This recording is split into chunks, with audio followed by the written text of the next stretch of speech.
From Stonemaier Games, and today is September 1st. Welcome to September. I just sent our monthly e-newsletter, our Stonemaier Games e-newsletter. So if you don't have that, actually, I forgot to put it in the comments. Let me see. I'll put it at the top comment, a link to it, in case you don't subscribe to that. But yeah, there you can click through at that top comment and go directly to the e-newsletter if you haven't gotten it in your inbox. One thing you might notice about this month's e-newsletter is that it does not have a pre-order for Rolling Realms, something that hopefully we communicated that well leading up to this.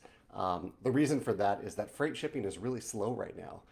Rolling Realms completed production many months ago. I think it was the beginning of May. Then it took a few months to actually leave China, and now it's been on the boat for about a month, maybe a month and a half at this point, and we're expecting that it should finish arriving at our fulfillment centers in the US, UK, Canada, and Australia in late September. And so it's at that point that we will start the pre-order.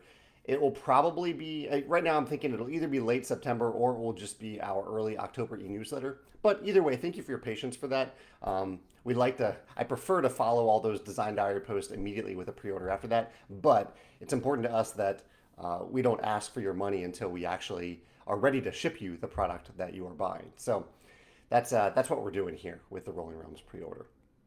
However, there was some news in the e-newsletter. I'll talk about that a little bit today. And in regards to Rolling Realms, the news was that a bunch of Rolling Realms reviews are now available. So if you want to watch those reviews or listen to those reviews to see if this roll and write game of ours is a good fit for you, you have plenty of time to do that. All the reviews are on our website. You can click through the e-newsletter to see all the reviews from Board Game Quest, Tantrum House, Thinker Themer, One Stop Co-op Shop, Paradise Games, The Lobby of Hobbies, Roll for Crit, and Long Distance Gamers. That's the newest one, as well as media from Game Boy Geek, The Mill, Tim Chuan, and Watch It Played. You can see all of that and take your time consuming it to see if it's a good fit for you. I can say I was back in Virginia, where I come from, where my parents and siblings live this past weekend, or part of this past week too. And I got to play Rolling Realms with my parents. And I have to say, I'm really glad we made this game. The full game of Rolling Realms plays over 3 rounds, and it fits in kind of the shorter end of Stonemaier games, but it is still a Stonemaier Games game. It takes around 30 to 45 minutes. But I remembered that during the playtesting development of the game, I originally conceived it of a game that you could play just 1 round of, and that could be considered a short game of Rolling Realms. I ended up removing that from the rules, but that was a really nice way to play with my parents because at the time when we sat down to play, they didn't necessarily want to play a 45-minute to an hour long game. It takes a little longer to teach them games, but it was wonderful to just sit down and play 1 round. And after we played 1 round, they were like, "Oh, we really enjoyed that. Let's play another round." And we played another round. So it was really nice to get the feeling of accomplishment and success and satisfaction from playing a round of Rolling Realms without even needing to play the full game. So made me happy that I designed it, that we published this game. Carlos has a question. He says, "I'm patiently waiting for the Rolling Realms pre-order to start," which I was just talking about. "I really like how the boxed version turned out." Thank you, Carlos. I appreciate that. "Do you think there will be time for one more Silmar product game to be available this year?" The plan is for the Tapestry expansion to be available this year, for me to start talking about it probably in November and then to do the pre-order in early December. But that is entirely dependent on freight shipping. That expansion, I believe, is shipping out of China this week. I will double check on that. That's the latest news that I have, or at least that's when we are ready for it to ship out. But for it to actually get on a ship is a whole nother matter. We don't know if that'll actually happen. So it really depends on freight shipping. I hope so, but it depends on that. I will check on the status of that after I get off this live stream. Yeah, Tim is here today. Dominic, Stephen, thank you for joining me. Um, let's see. I'm just scrolling down here to see if there are any questions here.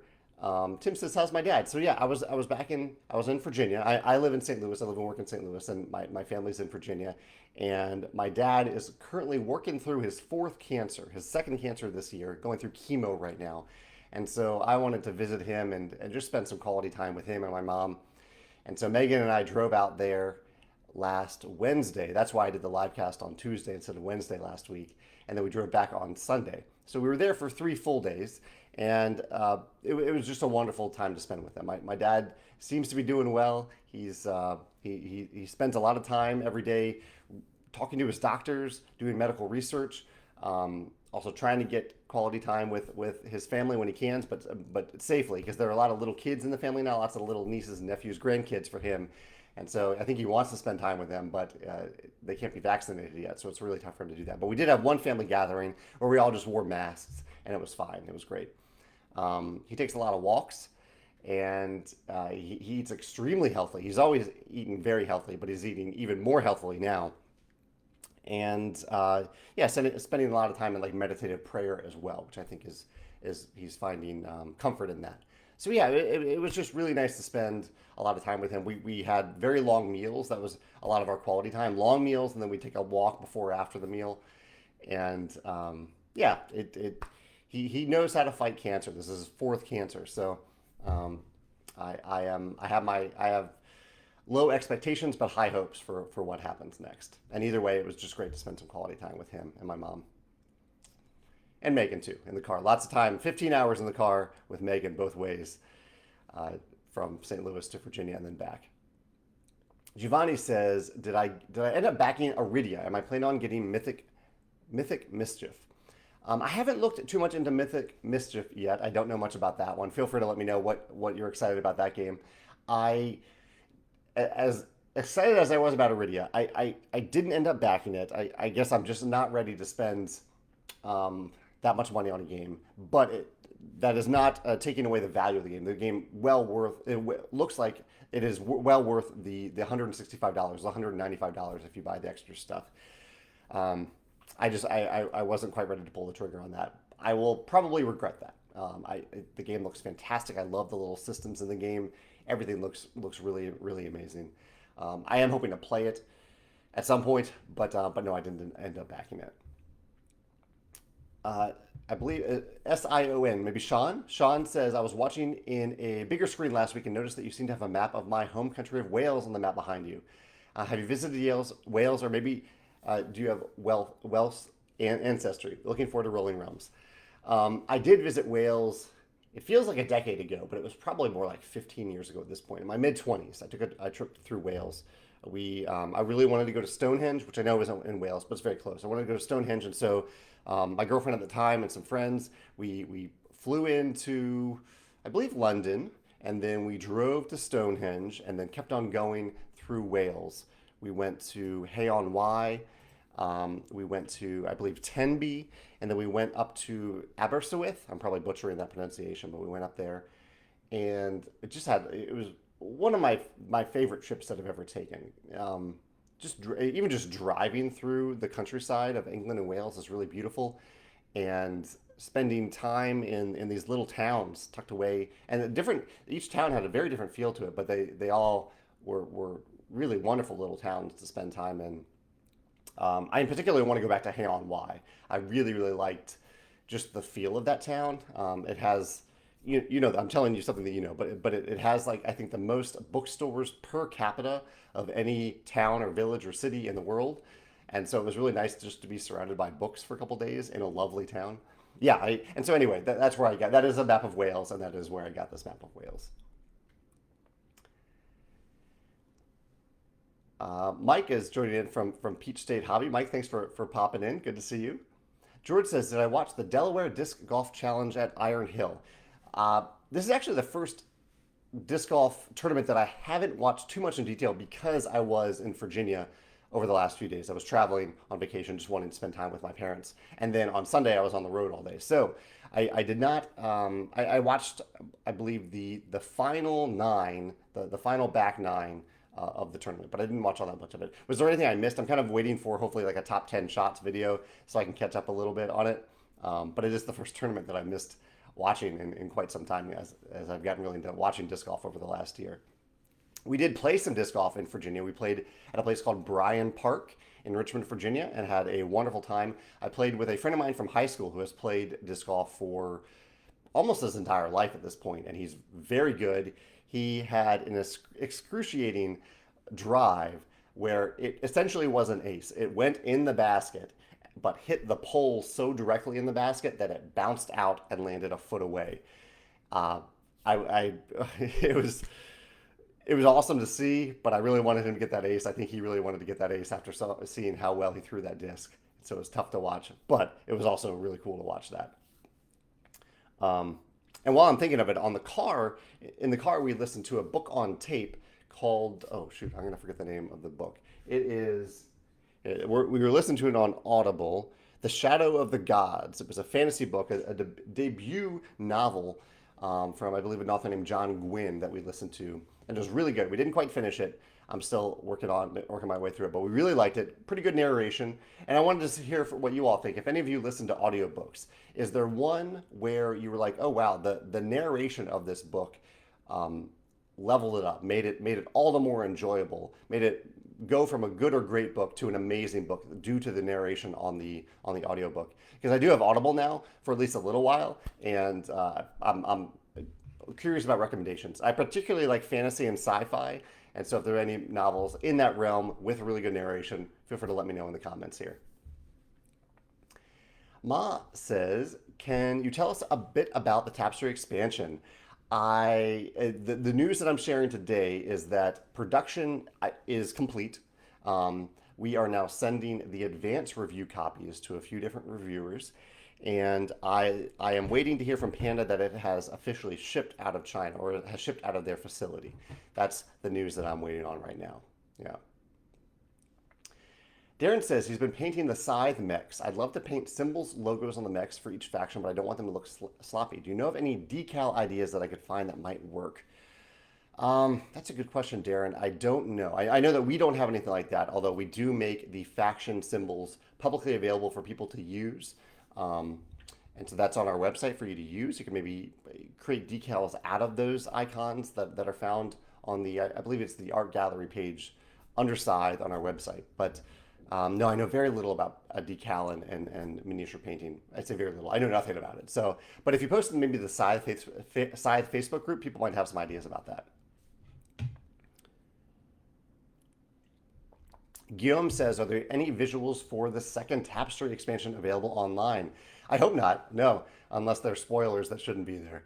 I'm planning, like I mentioned a little bit earlier, I'm planning to start talking about the second Tapestry expansion in early November. But that plan might change a little bit based on freight shipping. Freight shipping is very uncertain right now, and basically, if the shipment leaves China in the next couple weeks, then I will probably stick with that plan. If not, it will get bumped back a little bit, so that, unlike with Rolling Realms, my preference is to talk about a game or new product, reveal it day by day, and then at the end of the month where I started talking about it, to actually open the pre-order because we have it in our fulfillment centers. That is the plan that I like to follow in general. But I appreciate your excitement about it. I can tell people are excited about that expansion. I'm going to look over here at our e-newsletter to see some things before. Actually, no, I'm going to get behind on questions. So I'll go back to the e-newsletter in a second. Zach says, what do I think about the Mythic Mischief campaign selling apparel alongside the game? I haven't looked at that game specifically, that campaign. Generally, I don't think it's a good idea. I think people show up at a campaign either primarily to get the core product and not to be distracted by other side products. The exceptions are if it's really, really well done or really, really adorable, that can work. But I haven't seen it work very often. So let me know if you think it's working on the Mythic Mischief page. Clint also asked about... A lot of people are asking spoiler questions about the Tapestry expansion. I really, really appreciate your curiosity. I am not going to do that. I don't reveal spoilers on here, at least not intentionally. And so I really appreciate your curiosity. But if you, I would love it if you could be a little patient and wait until I start to talk about it. When I'm ready to start talking about it, I will definitely do that. So please trust that I will do that. And in the meantime, I'm not going to spoil anything. The news that I have about the Tapestry expansion today is that it is getting ready to ship out of China. That's all the news I'm going to share about that expansion today. Let's see. Sean says he also loves Heian Y and Tenby. And I got his name right. That's great. We spell Sean differently in the U.S. A couple different spellings, I believe. S-E-A-N and S-H-A-W-N are how we typically spell it in the U.S. Renee says, YouTube just showed me your video of two-player games that was 2 years ago, based that you play, since you've played a lot of more games during this time, over those last 2 years, do you think a new video regarding that would be a good idea? Yeah, that's a good point. So I've lived with Megan. Has it been 2 years? Yeah, it's been about 2 years now. So we've played a lot more two-player games. I don't know if I've played a lot more two-player only games during that time, but I have played a lot of games two players. And I think during that time, I published a video about my top 10 multiplayer games that I really like at two players. So Renee, I think you're right. I need to go back and revisit some older videos from time to time, but I don't know if I have that many games to add to that list that are strictly two players. I do see. I'm looking at my shelf over here. Um, yeah, I can only really see. I believe Air, Land, and Sea, and Royal Visit are the only two. Actually, maybe. Yeah, I will consider that. Two player only games. And if you have any recommendations in the comments of games that only play or two players that you really love that have come out in the last 2 years, so that you've discovered in the last 2 years, feel free to mention them in the comments here. Maybe that'll jog my memory and some things that I've played over the last 2 years. Javier is talking about time travel books, and he says he just finished the Seven and a Half Deaths of Evelyn Hardcastle. Yeah, I believe a few people, different people recommended that in the comments, and I read that book too after people recommended it, and I liked it a lot. I would say I liked even more if you liked that book. Check out the 22 Murders of Madison May. That's a very recent one that I read that was really clever. It's not exactly the time loop that happens in Evelyn Hardcastle, but it does have a similar feel to it, I thought, and a somewhat similar title as well. I highly recommend that. But I'm really glad you enjoyed the Seven and a Half Deaths of Evelyn Hardcastle.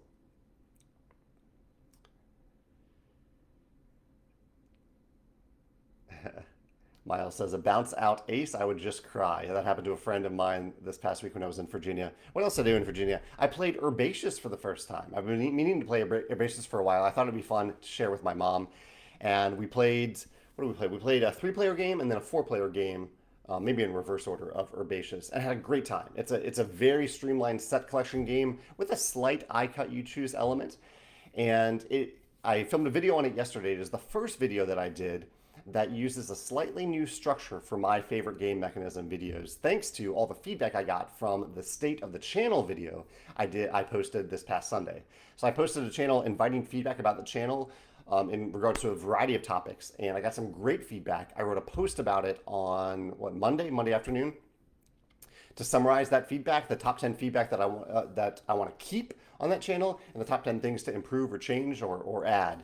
And one of those things was to go a little bit deeper into the design of a specific mechanism when I do my favorite mechanism videos, because I think more and more as I get really excited about a game, I tend to identify more than one mechanism, and I don't go really deep into any of the mechanisms that I discuss when I do those videos. So I'm going to try to stay a little bit more focused. I have a format, kind of a checklist on a sticky note on my desk here that I'm looking at that I will use from now on, or I will try to use for videos that I make. I've done that for two games because the other game we played was a very simple competitive dexterity game called Tinder Blocks that I had a lot of fun with showing to my parents. Just a lighter game. It was one of those where we were not in the mood to learn a complex game, and so I was like, let's just learn Tinder Blocks. This is very simple, and we had a great time playing it. It's a stacking game where you're building a little campfire out of cubes and rods. Okay, people are answering my question about audiobooks. They really enjoyed the audio, the narration of.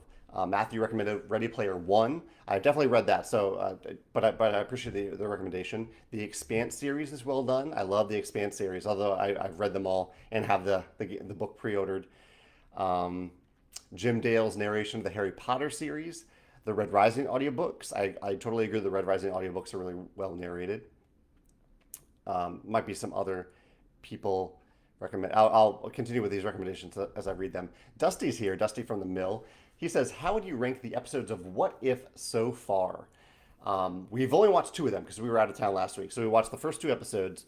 I enjoyed. I wrote a blog post about this. Which one did I enjoy more? So I really enjoyed the Captain America one.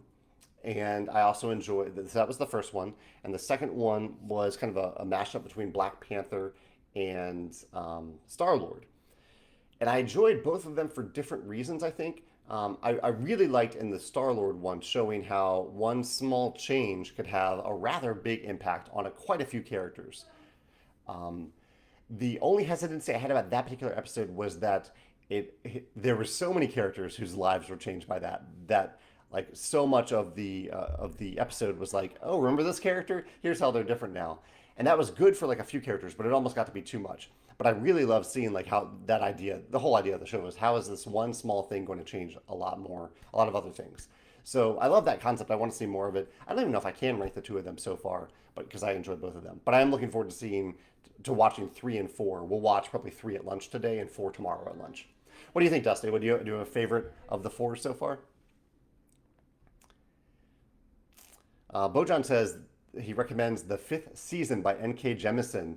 I love the novel. I have read the novel, but I have not listened to the narration of it. So I appreciate the recommendation of that.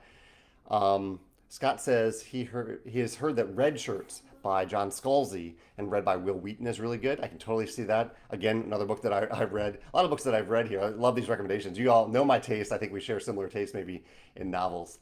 But I have read all these books so far. Jared says, can I share any details about new Viticulture expansion? So it's just one expansion that we're working on, and I'm not sharing details about it yet, but I will share details next year when we're ready to do so. But yeah, that won't be for a little while. Probably almost midway through 2022 is when I'll start talking about the Viticulture expansion. Chad recommends the Star Wars books on audio or Audible. That, yeah, I can totally see that. Some sound effects could be added there. Dusty has a question about a code name that he's pondering out loud, but Dusty knows that I don't respond to code name questions. Sean says, as far as sci-fi books go, I'd highly recommend the works of my favorite author, Ian M. Banks. The name is familiar, but I don't recognize either of these books that he recommends. The Player of Games and the Use of Weapons. I think these are the first 2 books someone's mentioned that I haven't read. The Player of Games and the Use of Weapons. For any of you who are coming to this conversation late, I mentioned that I am listening to, or in a long car ride over the last week, I have been listening to The Shadow of the Gods by John Gwynne and really enjoying it. Clint says, is that Biddy or Walter in the Big Boss chair? So yeah, that is my chair that Biddy claimed a couple hours ago right over here, and he is enjoying a 2-hour nap so far. Pretty active day for the big guy. Mike recommends Leviathan. Leviathan came out in the late... Leviathan. It rings a bell, but I've read Leviathan Wakes, but I don't know if I've read the book Leviathan. Thank you for the recommendation, Mike. I'll check that out. Jennifer says, how many games do you have in your collection, and how often, if any, do you cull your games? I do cull my games quite often. It used to be on a yearly basis, and then it kind of became on an ongoing basis whenever games exceeded my shelf space, which they do right now. I have a few games on top of my shelf. You can't see it, but it's over here on top of my shelf, and that is a signal to me that I have too many games right now. My rule of games is if I haven't played a game in a year, or I don't think I will play it in the upcoming year or years to come, I give it to someone who wants to play it, who is eager to play it. And it's really no knock on the game itself. I've given away some of my favorite games just because I couldn't get them to the table. My friends didn't want to play them. Maybe I had lost some interest in them, but still wanted to play it from time to time. So yeah, I get rid of games all the time, and right now I need to do that. And I don't have any really good ways to do that. In fact, I'm glad you brought that up. I'm looking for fairly easy ways to get rid of my games. And maybe Geekway to the West upcoming, that might be an easy way to do it. Like, I just want to give them to people. I don't want to go through the process of selling them. I don't want to go through the process of mailing them. I just want to hand games to people who want them. And yeah, I don't have an easy way to do that, but I want an easier way to do that. Yeah, so any recommendations that you all have? If it's St. Louis specific, that's wonderful. But if it's just a general way that you can think of giving away games to people without spending a lot of time on it, I would love to hear your thoughts. And Geekway might be the way to do that. I might just maybe say it when I go to Geekway in a few. So Geekway to the West is a convention in St. Louis that's coming up in a few weeks, and I also have Design Day coming up. So maybe I'll bring some to Design Day as well. Yeah. I want to give away some games basically. Anthony says he's excited for Rolling Realms and the Tapestry expansion. Have you heard of Isofarian Guard? I have. It was on Kickstarter a year and a half ago and is a narrative adventure game with a bag building for combat. Yeah, I'm really excited. I didn't back it, but I'm really excited to hear how that works, especially the bag building for combat. I think that's a really cool way to do it. Jose asked if the Scythe Legendary Box will be back. Yes, like many of our products, it's kind of stuck in freight shipping delays right now, but it is on a freight shipment and is headed to fulfillment centers now. So it will be back in stock, I hope, in later in September. Mike says his favorite fantasy series is Fablehaven. He says, I think a board game based on that series could be awesome. And he recommends it called Fablehaven. Getting some great book recommendations today. Thank you. I will look that up. I'm reading a book from a gamer. A gamer is also an author. Adrian Tchaikovsky has a new book right now. I forget the exact name. It has architects in the title. If any of you know what I'm talking about. And he is an absolutely amazing science fiction writer. And he happens to be a gamer, which is awesome. That I don't think plays really a role in his writing, but highly recommend. If you want to support someone else in the gaming community who happens to be, I think, one of the best science fiction writers of all time, and he's young and writing right now and will have plenty of books to come, check out Adrian Tchaikovsky. I'll look up the exact name of the book so you can check out the latest one. The latest book is Shards of Earth. Shards of Earth. Yeah, it's book one of the final Architects trilogy. Shards of Earth is the book I'm reading right now. Absolutely incredible. Absolutely incredible. I still need to catch up on some of his older books because I am a little bit behind. In fact, I just saw that he has another book coming out. He's also prolific. This is one thing that I really like about him. He's not. I won't name any names here, but there are some authors who I think take a little too long with their craft when they maybe might want to consider just getting it out there.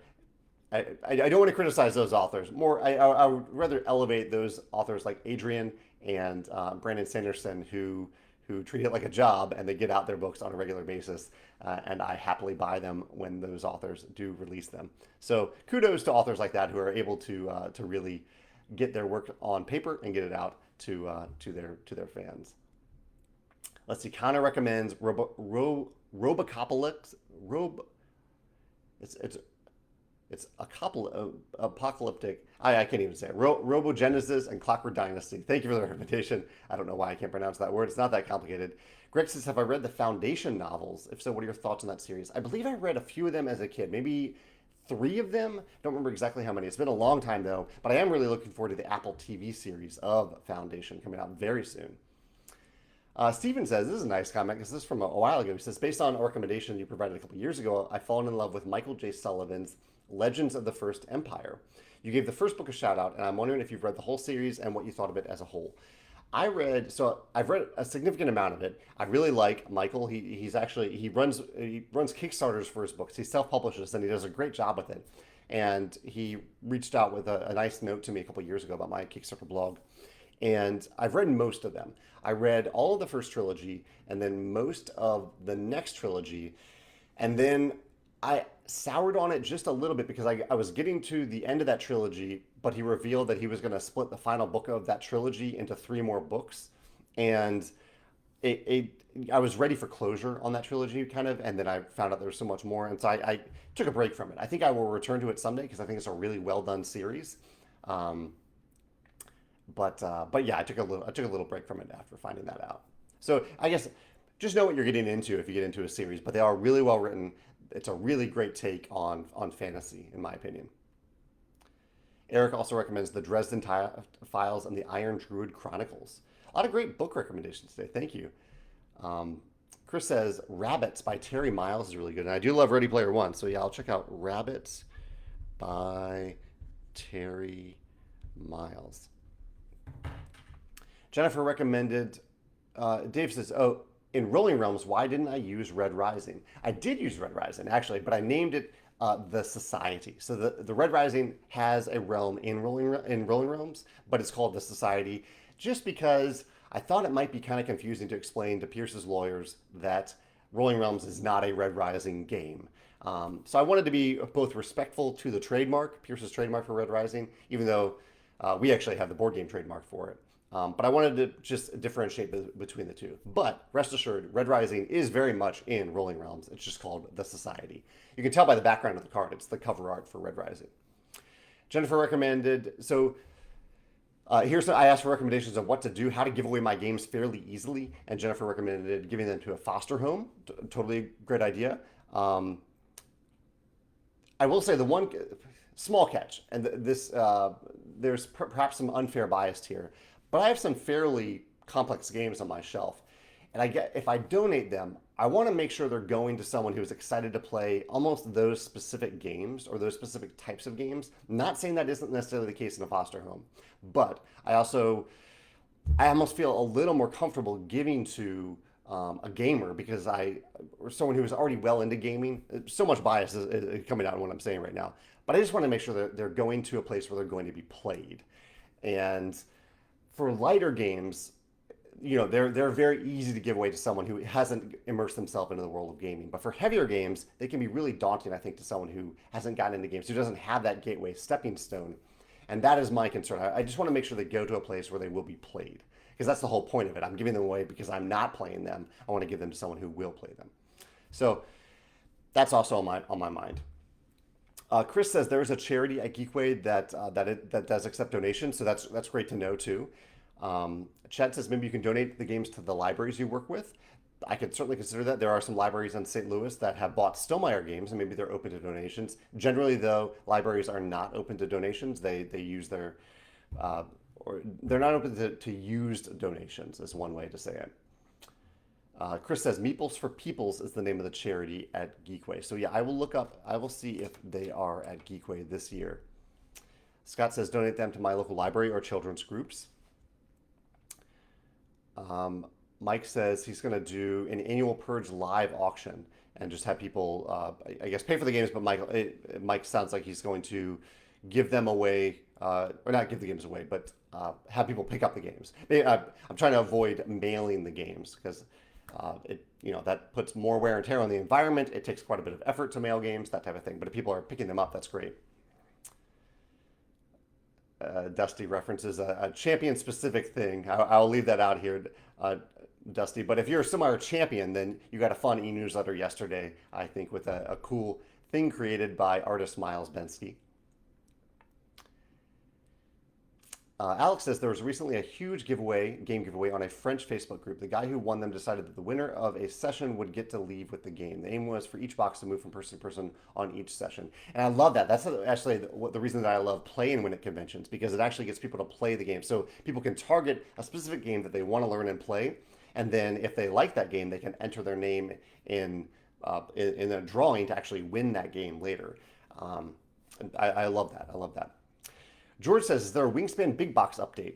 I am due to get, I think, one final prototype, but then there will be some waiting that will happen, because what we realized is that due to freight shipping prices right now, we're forging ahead with making most of our products. But for a product as big as the Wingspan nesting box, the freight shipping cost alone for it right now would be $20. That's not the manufacturing cost. That's not the cost for us to mail it to you. That's the cost to get it on a boat from China to the US. And no, unfortunately, we don't have a way that we can make it. Currently, we don't have a way to make it locally or regionally.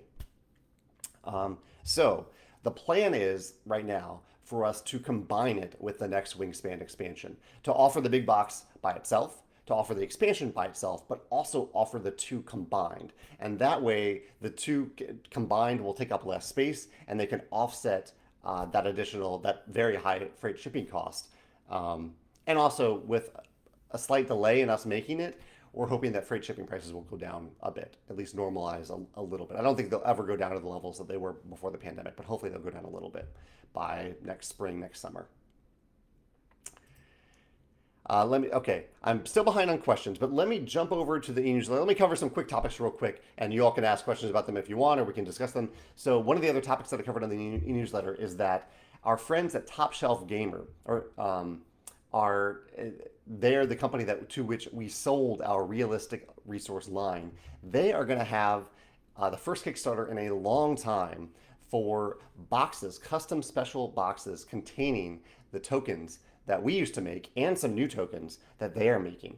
And these look awesome. So There's the Elemental Essentials and the Cataclysmic Compendium. So those are new, completely new sets that they're making, along with some older sets of tokens that we used to make that they're making that will be all compiled in one place on a Kickstarter coming in October. And you can look on our e-newsletter for a link to it. It is not a Stonemaier Games thing, but we just have I really appreciate what they've done in keeping this token line alive because I think people really like these tokens. And so I'm excited about it and I want to share it. And so you can sign up for a Kickstarter launch notification if you go to the link on our e-newsletter. Also, I had one date that was a little off on the newsletter. Hopefully, I don't have too many emails of people correcting me on it. But Stonemaier Games was technically born on September 10th, 2012. I wrote 2011 in the newsletter. It's actually 2012. That was when the Kickstarter was. And so our company's ninth anniversary is coming up on September 10th. That's coming up quite soon. And so in the newsletter, I invite people to celebrate that anniversary by playing a Stonemaier game sometime over the next week, or maybe even on the 10th, September 10th if you'd like. However, I should clarify that it is not actually our 10th anniversary. This is our 9th anniversary. Our 10th anniversary will be next year. I wrote the year wrong in the newsletter, and I totally missed that. So sorry for the confusion there. And if you want, you can also tweet me at Jamie Stegmaier, or on Instagram, go to @Jamie Stegmaier and share what game that you decide to play to celebrate our 9th anniversary. I think that was the major news. Yeah, not a ton of news in the newsletter other than Rolling Realms reviews are now available. And oh yeah, the other news I wanted to share, you totally forgot about that. We over the course of August, we collected anyone who wanted to get a pre-order launch notification for Rolling Realms could sign up to get a single one-time e-newsletter notification for the pre-order launch, whenever that is, later in September, maybe early October. And we, out of company money, we were going to donate $1 for every person who signed up for that notification to the International Tree Foundation. And we did. I did it this morning. I made a donation that was the equivalent of $1,975 to the International Tree Foundation. And it's less than British pounds, but that's the American dollar amount that I donated because 1,975 people signed up for a pre-order launch notification in August. So if you're one of those people, thank you so much for doing so. If you're not one of those people, it's not too late for you to sign up for that notification whenever it is, later in September. We've done the donation part of it now, but you're still welcome to sign up for that. Jason says, I'll come back. I have a few other little topics here, but let's see. Jason says, I know that you've wanted to make the Red Rising game I know that you've made the Red Rising game that you wanted to make for a long time. But with such a deep, rich IP, there are probably many great games, maybe even different types of games that could exist in that world. As the tabletop rights owner for the Red Rising series, are you interested in exploring how other designs might work in the Red Rising world? He says, I imagine a game focusing on the Sons of Ares, for example, could be very interesting. I am interested in doing something else in the Red Rising world. At this time, I don't know if it will be an expansion. I don't know if it'll be a spin-off. I don't know if it'll be like a more complex version of the original Red Rising game or a simpler version of it. I don't know. I am interested in it. It's just I have not committed much thought to it yet. The thinking that I have gone into it with was I want to wait until book 6 comes out, hopefully next year. I want to read it and digest the second trilogy and then do something. And I don't know what that is yet. Alex and I will talk about it at that point. But yes, I want to do something. I really just don't know what yet. Edgar says he's on a beach right now in Portugal. Are you more of a beach, country, or mountain person? I'm not on a beach, but I'm watching a show called The White Lotus right now, where people are at a beautiful resort in Hawaii, and that kind of makes me want to go to the beach and just relax on the beach. I do enjoy mountains because of beautiful hikes, and I love like lush greenery and hiking in general. So I do love mountains for that. And the countryside is fine. But I think I put that last after beaches and mountains. I might put mountains first. It's hard to say what type of vacation I'm going on, but like I spent a lot of time in New Zealand a couple weeks 2 years ago, and we spent a lot more time in the mountains there than we did on the beach. So I think I would say I'm more of a mountain vacationer at least. Hilda says this past weekend we played Tapestry with the expansion, always a hit, and we got to play Nemesis as well. Halfway through Nemesis, I mentioned to my husband that Nemesis felt like a movie or a novel. She loved it. That's wonderful. Yeah, I've talked a little bit about Nemesis recently on my YouTube channel, and I have a video coming up soon. Let's see. It's a video about emergent narratives in games, and that will be in 2 weeks, not this Sunday, but coming up fairly soon. And I think Nemesis will be on that list because I think Nemesis does a fantastic job of creating that emergent narrative. Let's see. Miles says the game Flamecraft looks great, but I'm still surprised by the level of success. Almost 1.8 million for a middleweight Euro with minimal miniatures. What do I think has been a key reason for its great success? Yeah, it's been interesting to watch that campaign. I'm a backer of it, and I think it's a couple different factors combined. And I think a big reason that it's really taken off is that it had really, really great early momentum. I think it easily could have been a very solid campaign, a couple $100,000, but its early momentum was so strong due to the project page being so well constructed, due to the excellent pricing levels, due to the kind of the pedigree of the people involved with it. Lots of big names involved with games that are pretty hot right now. I think there are a few people from Dwellings of Eldervale involved in that campaign. Along with just the overall construction of the project page, I think it's an excellent project page construction that has been dissected on the IV Games YouTube channel. Highly recommend checking out that dissection of the project page. They do a great job of it. I think all those things just come together to work. But I think the momentum is really, really a big part of it. I know you can't just create momentum. It has to happen due to all those other factors that you're putting in early in the campaign, due to the crowd that you're bringing into it, all those other factors too. But I think if it hadn't had that early momentum, it would have ended up just being a solid campaign, whereas it had such a strong early momentum. That's why it's doing so well right now. That's a big part of the reason. I don't want to discredit anything else the campaign is doing because it's doing everything else almost perfectly. But I think I've seen some great campaigns where all those things are done right, and they just couldn't get it off the ground, probably partially because they didn't have a crowd going into it. And they ended up being solid campaigns, but not mega successful campaigns like Flamecraft. Also, one of the little anecdotes that I mentioned a while ago is that I've been waiting for a long time for there to be a game where dragons are not creatures that you fight, but rather part of the daily economy and infrastructure of a world. It's a game that we are actually originally explored with Wingspan. Before Elizabeth designed Bring in the Birds, we were kind of working on a game that used dragons in that way, dragons that are just part of the everyday world, everyday life. And perhaps I should have pursued that more directly because it looks like I think that theme really resonates with people. I think people love dragons, but they don't always want to fight those types of creatures. And Flamecraft showed that you don't need to fight dragons to have fun with them.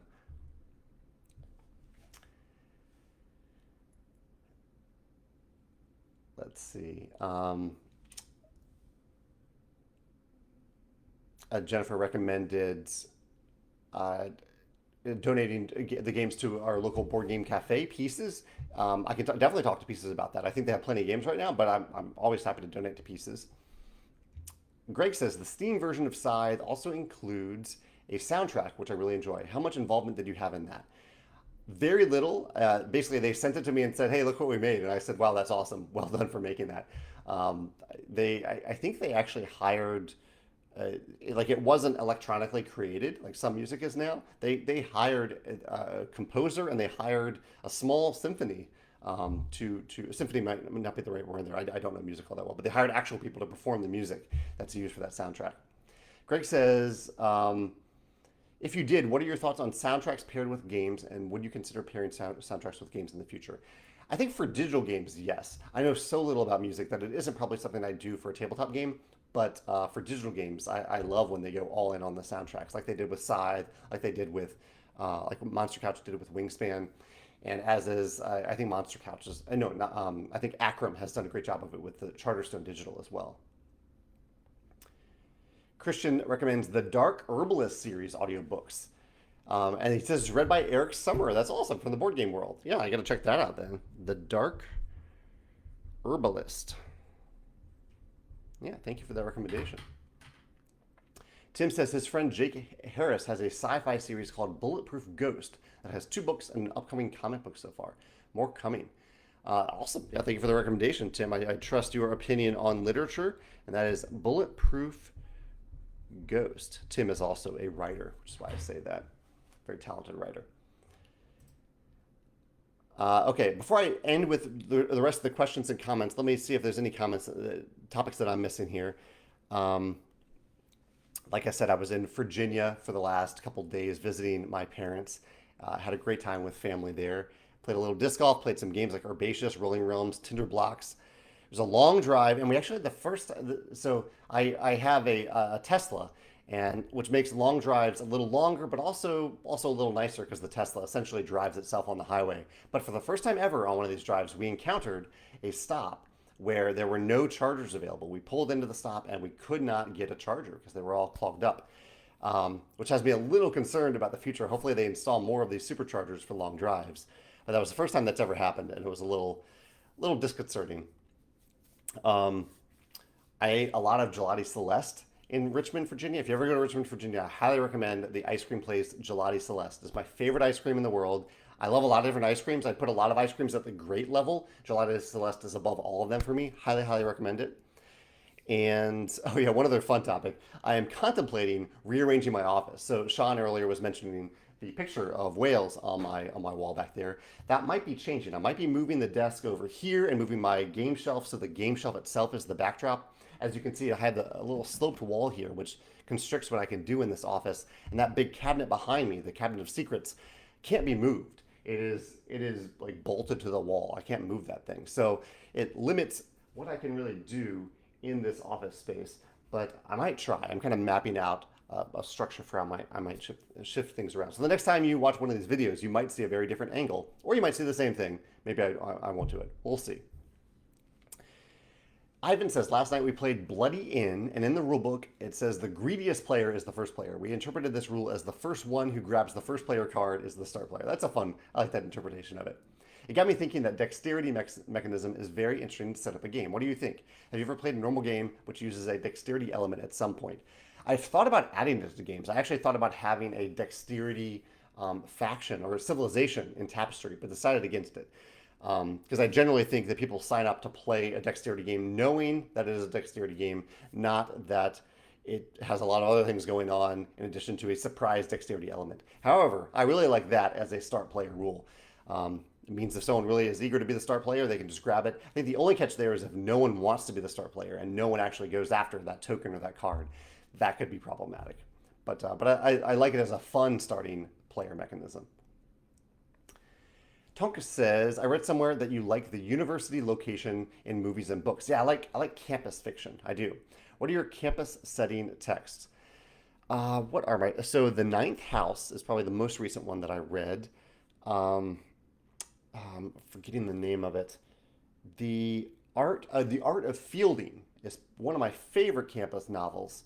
Only part of it takes place on a campus. Actually, no, a significant part of it does. But I really like it. I like the feel of campus fiction for some reason. And for that reason, I also like magical academy fiction, like Harry Potter. I have a list of some other ones on my blog. I can't remember the other ones offhand. But, The Magicians is another one. But yeah, I do like campus fiction and magical academy fiction, in case anyone has some other recommendations in that world, whether they're movies, TV shows, or books. Or even games. Games too, of course. Sean says, have I watched Dragon Goes House Hunting? No, I haven't. I haven't watched that. What is that? Is that a kid show? Is it an adult show? Or is that a video on YouTube? Uh, Richard, Richard Bliss says, hey, Richard, good to hear from you. He says, congrats on the 9 years. He says, I enjoyed our early conversations over the years and have appreciated the contribution you made to the industry. We chatted the first time on January 27th, 2013 on his podcast. And it looks like he linked to it here. So if you want to see the first chat that I had with Richard Bliss, first of many chats that we had on his Funding the Dream podcast. Yeah, I don't know if I want to go back and listen to that, Richard, and see what I was talking about at that time, but maybe I should. Yeah, thanks for the walk down memory lane there. And I highly recommend anyone who's reading the comments here, check out the Funding the Dream episode 116. That was the first episode that I chatted with Richard. Yeah. I love that you've kept the podcast alive, Richard, that you still let people discover it, because it is still a wonderful resource for people to listen to if they're researching how to run a crowdfunding campaign. Zach says, have I come up with an idea or product to celebrate 10 years of Stonemaier Games? It's been on my mind, but no, I don't have anything quite yet figured out.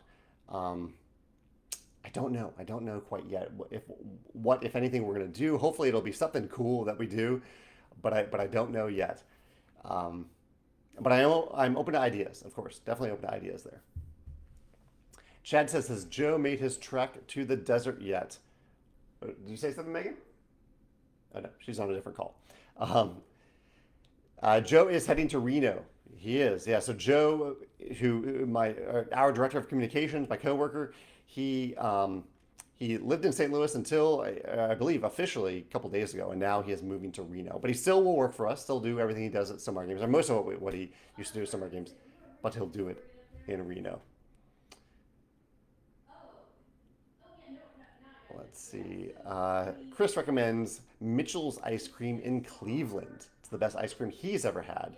I was talking about Gelati Celeste in Richmond. Chris says Mitchell's in Cleveland. I haven't tried that. No. Cleveland it makes good, or Ohio makes good ice cream because you also have Jenny's there, which we now have in St. Louis. Jenny's is very good. That's how I put it at the great level of ice cream. But I'm curious about Mitchell's now. Brandon says, am I still holding to the idea of designing specifically exactly 10 games only, like Quentin Tarantino has said he only wants to do 10 films?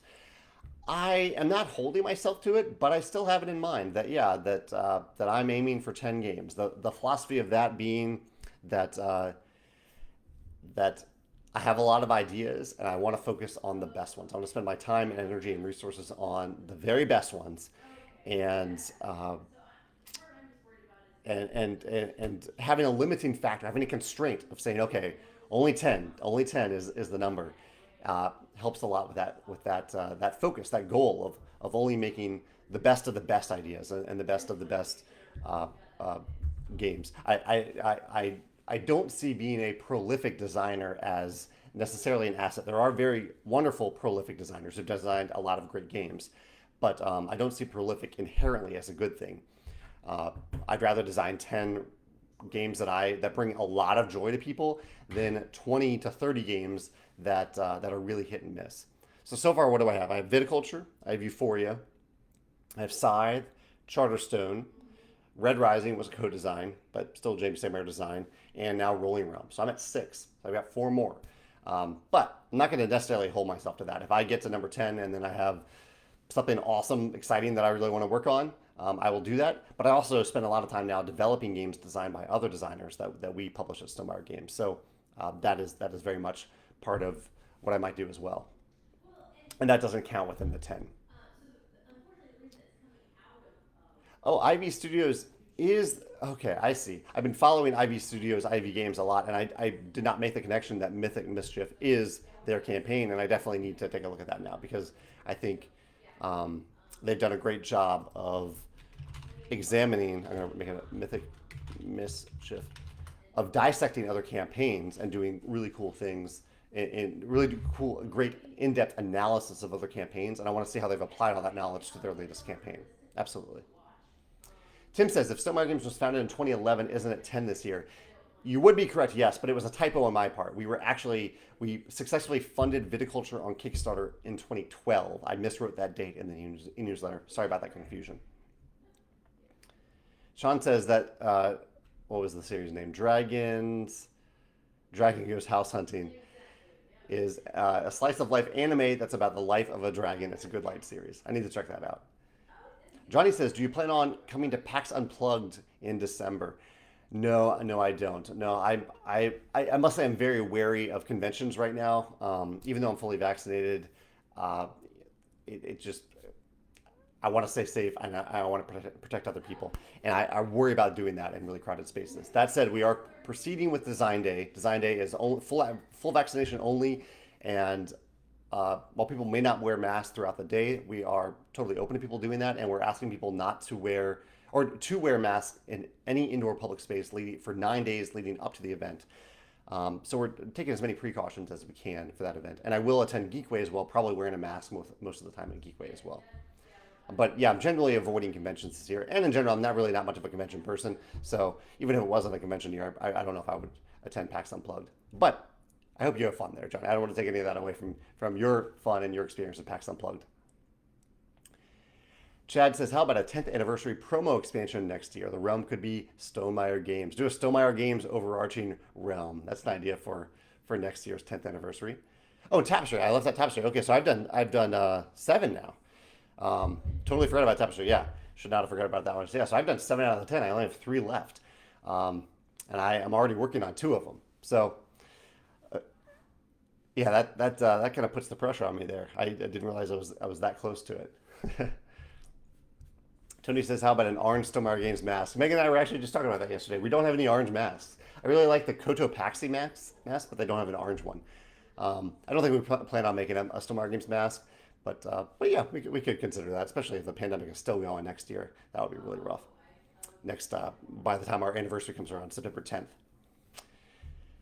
Brandon says that he and Karen really love Tapestry. That means a lot to me, Brandon. Thank you for saying that.